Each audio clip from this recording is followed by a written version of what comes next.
Cool. Hi, my name's Craig. In this video we're going to be looking at lowest common multiples in this book on page 11 specifically.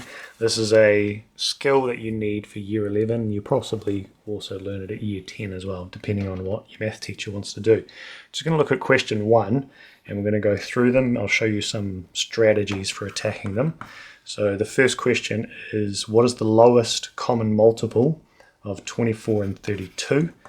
Now, one way of doing it, and it's slow, but it's, it could be something that could be effective for you while you're in your exam or test, is just to multiply them out. And so 24 times 1 is 24. 24 times 2, or 24 plus 24, is 48. And then if you add another 24 on there, we go 72, and then 96, and then 120.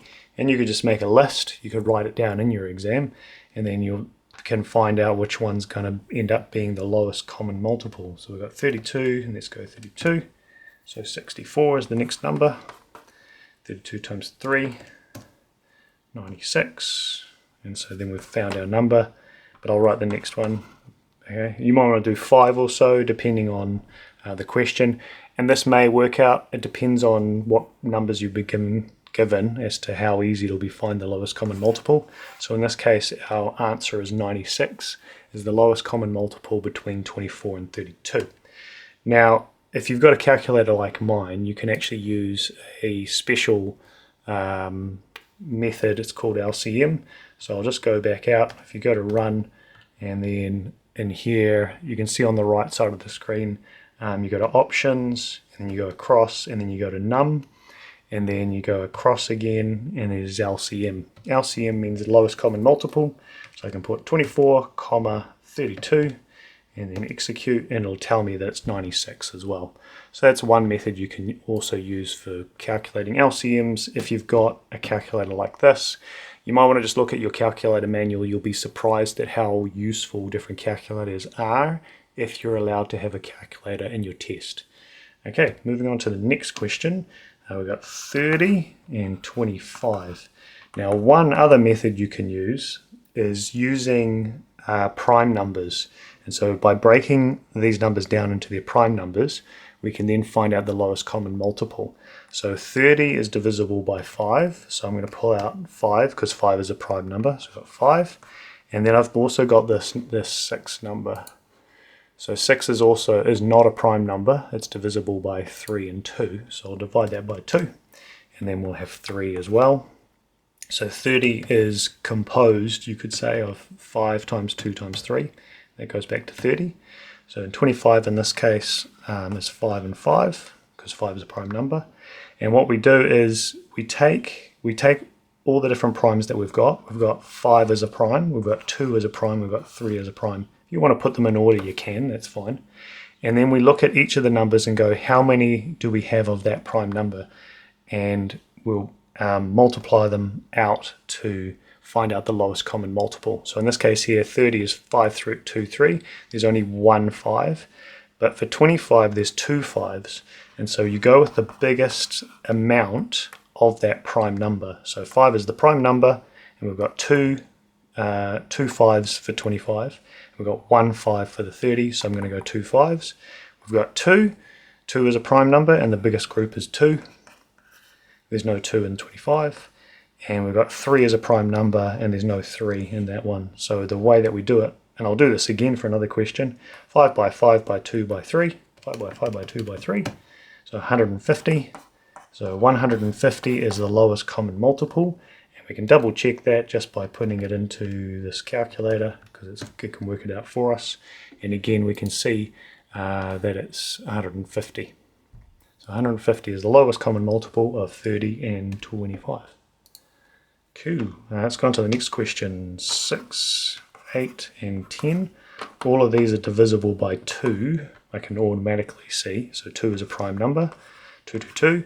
And there'll be a 5 in that one. And then another 2 for 8 and another 2, and there'll be a 3 here. So let's use our prime numbers again and the groups. Notice that this group we can see that there's 2 as a prime number. So 2, and the biggest group is under the 8 section, so 2 by 2 by 2. And then we've got a 3 and a 5.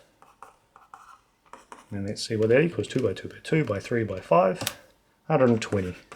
And let's double check just for funsies. 6, 8, 10, 120. Look, fantastic. Question D.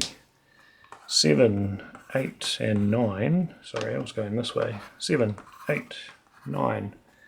So in this case here, 7 is already a prime. So that one's not going to. So that one's already kind of sorted. 8 we just found is 2 by 2 by 2, and 9 is 3 and 3. It's divisible by 3. 3 is a prime. So in this case here, we have a lot of primes, and they're all in kind of their own kind of groups of sorts. So 2 by 2 by 2, by 3 by 3, because we've got 2 3s, by 7. So the lowest common multiple should be, if I check it, I'll check it first. So I'm expecting it to be 504. So this number here, if I go 2 by 2 by 2, by 3 by 3 by 7, oh look, it's 504. Those are the same. Fantastic, 504. Now this is an interesting question here. We've got 95 and 1995. Now with this one, the quickest way again is lowest common multiple. Let's try again, see if you can keep up with me. So I'm dividing by 5.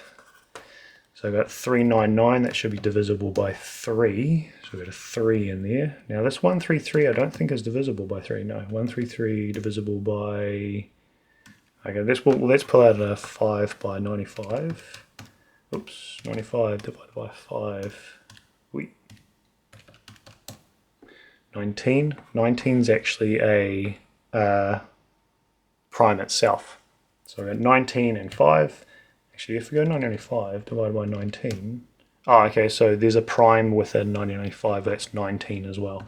So if we go 1995 divided by 5 divided by 3, so we'll get rid of a bunch of those, and then divide 133 by 19, and so we've got 7 left over, and 7 is a prime as well. So we've figured out that 1995 is composed of these prime numbers, and we can also see that if we're going to multiply primes to find out the lowest common multiple, notice that there's 1 5 here, 1 5 here, so we go to 5, 119 and 119.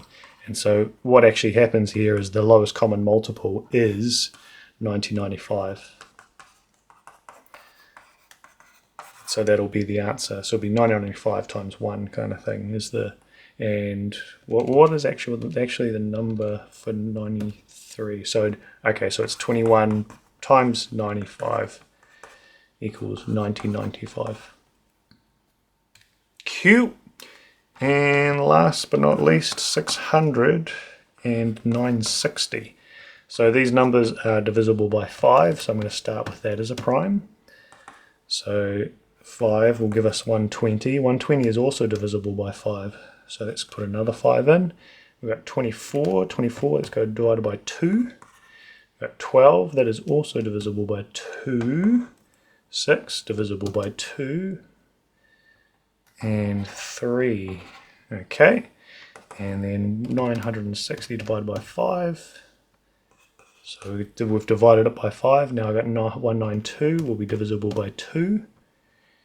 Divisible by 2. 96 is divisible by 2. Divisible by 2. And then 48 is divisible by 2. 24 is divisible by 2. 12 is divisible by 2. 6 is divisible by 2. And then we're left with 3 at the end, which is a prime. And so in this case here, the largest group, we've got these groups of 2's, and the largest group is this group of 2's, which is 2. Well, I could write 2 times 2 times 2, I could go do like that, or I could do 2 to the power of 6, because that's what the exponent means. We're doing multiples of 2, and then we've got a group of 5's, so I can do power of 2 if I wanted to. Here. And then we've just got a singular 3 by itself. So the lowest common multiple of 600 and 960 should be, let's go, so 2 to the power of 6 by 5 to the power of 2 by 3 should be 4,800. And I just double check that.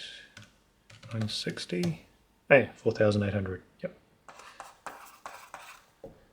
Fantastic. And that's the lowest common multiple. Best of luck with your assessments and working with a skill like this. There are other skills as well. I'll put a link in the description that may help with some other strategies that you can use, especially if you've been given a bunch of different numbers, but it depends on what strategy you want to use in the exam or the test. Thanks.